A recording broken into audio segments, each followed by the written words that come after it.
ajuster d'autres éléments de ta pièce. Donc là, le gros est fait. C'est juste des petits détails. Par exemple, en ce moment, on est à la vitesse 84. Moi, si je veux que ça aille plus vite, je vais aller cliquer ici et je vais aller changer le chiffre. Par exemple, je pourrais le mettre à 100 battements par minute. Donc, ça va être pas mal plus vite.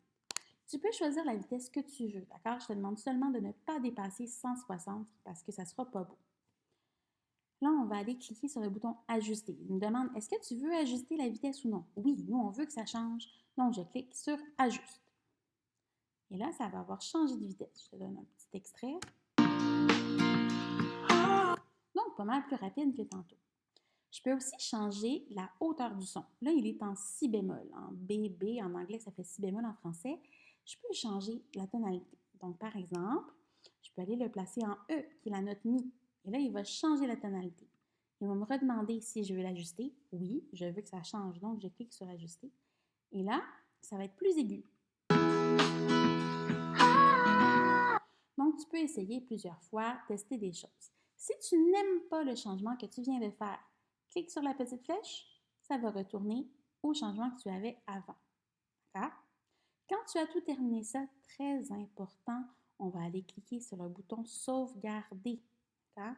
Parce que moi, je veux m'en rappeler de ce travail-là.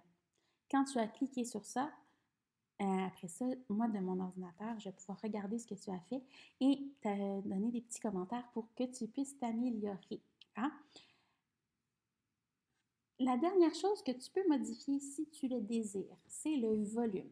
Par exemple, si tu trouves que la voix elle est trop forte, tu peux aller cliquer ici et le tirer vers la gauche pour que ça soit moins fort ou vers la droite pour que ça soit plus fort. Tu peux faire ça pour tous les instruments. Donc la guitare, tu peux le descendre aussi, le synthétiseur, la basse, la batterie et ça va te permettre de contrôler un petit peu le volume et ce qu'on appelle le mix. Donc pour qu'on ait peut-être un meilleur mélange.